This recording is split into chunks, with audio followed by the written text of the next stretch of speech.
好多癌症病人最絕望嘅時刻，唔係確診嗰一刻，而係漫長嘅治療過程中，越嚟越覺得身體唔屬於自己。明明數據話治療係有效嘅，但係點解個人感覺都係越嚟越攰，越嚟越失去希望？日本醫生赤木純兒見過太多呢種打贏咗數據但係輸咗人嘅狀況，佢開始反思一個根本嘅問題：如果一場仗打到最後，我方軍隊已經俾人打敗咗，咁就算治療完成，我哋仲可以靠啲咩企得翻起身？大家好，歡迎嚟到讀懂癌症。今日我想同大家分享一本好特別嘅書，輕氣免疫療法讓癌症消失了。我想用佢最核心嘅一個意念做開頭。醫療唔係消滅癌細胞，而係將身體交翻俾患者自己。呢句說話聽落係咪好簡單？但其實入邊包含住一個醫學上好深奧嘅觀察。真正打敗癌症嘅唔係癌症藥物，而係患者自己嘅免疫力。赤木醫生係日本做外科出身嘅，手術、放療、化療全部都係熟手技工。佢多年嘅臨床經驗最震撼佢嘅唔係病人靠幾耐起死回生，而係一個更加殘酷嘅事實。有唔少病人輸俾嘅唔係癌細胞，而係身體免疫系統俾人打敗之後已經無力再戰。佢見過太多呢種情況，檢查數據明明做到程序上完成咗癌症治療，但病人嘅精神體力都一日差過一日，皮膚反應變差，腸胃越嚟越弱，抗逆性亦都越嚟越高，越治療越覺得身體唔屬於自己，身體慢慢失去咗一個控制權。呢個落差正正令醫生開始反思，如果治療嘅過程同時一刀切削弱咗我哋免疫系統，本身就等於抽走咗我哋最後嘅戰鬥力，咁就算完成治療又有咩意義？病人最後可以靠啲咩上得返個戰場？之後佢就開始轉移免疫治療，而唔係打敗腫瘤呢個低層路線。喺過程入邊，佢接觸咗輕氣治療法。當初佢都好懷疑，直到一次又一次觀察到同樣嘅結果，同樣嘅轉變，冇乜人首先係腫瘤變細，而係成個人都變得有能量開始。好多病人未出現檢查後情況改善之前，已經開始瞓得着覺、食得落嘢，心情都放鬆咗，甚至重新有動力喐下身體。呢種整體體內環境變得唔同嘅現象，令人開始有追問：點解身體會變得可以修復，而唔係可以攻擊嘅？要講得簡單清楚少少，就係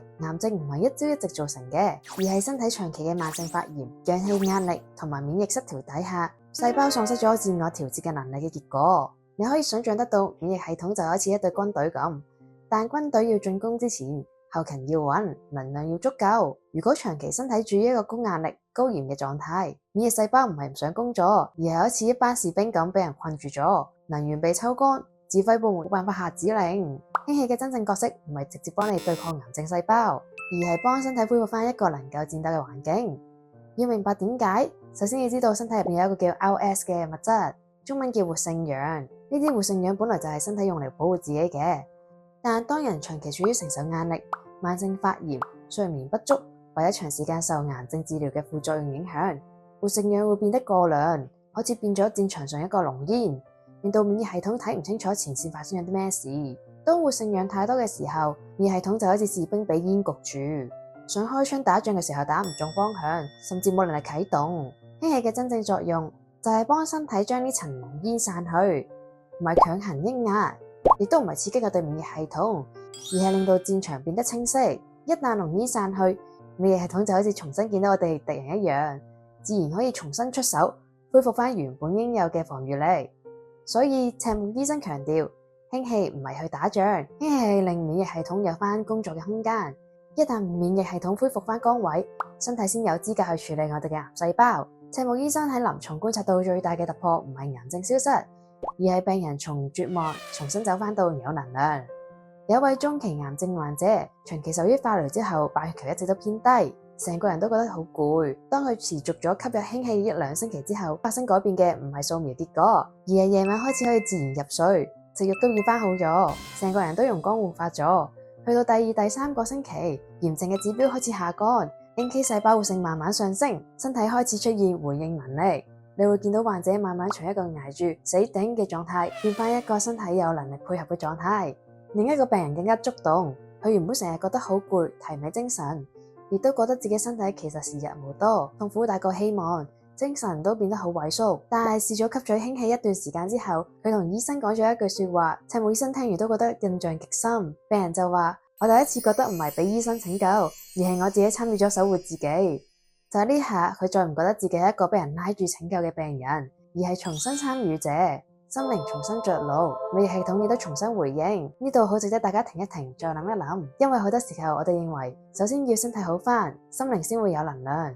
但其實正正相反，當一個人重新感受到自己係有選擇嘅時候，身體上我哋嘅免疫系統會重新被啟動。希望唔係一個口號，而係一個可量度嘅免疫狀態。赤木醫生真正想傳達嘅唔係氫氣嘅神奇，而係另一層核心嘅觀念。當免疫系統重新得到能量，身體先再有資格作戰。而當身體重新有能力，我哋先真正重獲我哋嘅主導權。氫氣只係打開咗一道門，但係真正行出去嘅永遠都係我哋自己。好多病人會問，咁係咪就等於氫氣就可以救到我哋？赤木醫生嘅答案都好直接，氫氣唔係救人，真正救我哋嘅係我哋嘅身體。氫氣只係幫我哋叫醒我哋沉睡咗嘅免疫系統，令我哋重新有條件可以打仗。真正決定可以行幾遠嘅唔係治療，而係身體可唔可以重新參與我哋嘅康復。對於已經走到抗癌中期或者後期嘅人，佢哋往往缺乏唔係治療嘅選擇，而係缺乏咗能量承載治療。氫氣療法嘅角色就係將身體由呢個疲於奔命嘅狀態拉回翻有能力修復嘅狀態。當我哋後勤回歸，我哋嘅軍隊自然可以繼續作戰。當身體唔係處於一個被動承受嘅狀態，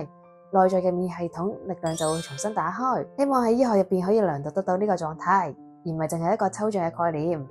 當人重新覺得自己有選擇、有能力、有參與權嘅時候，免疫系統先有生理條件回應。力量感唔係心靈安慰，而係免疫學現象。如果你今日聽到呢度，你已經證明咗一件事，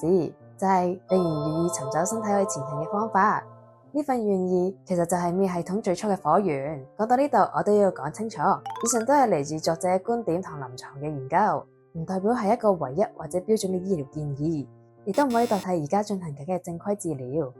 氫氣唔係萬能藥，亦都唔係人人適合。喺進行任何治療之前，都要問主診醫生嘅建議，可以自行決定或者直接取代正規治療。有人會問，喺香港點樣先可以接觸氫氣療法？其實有好多醫療中心都有提供氫氣療法呢個選擇。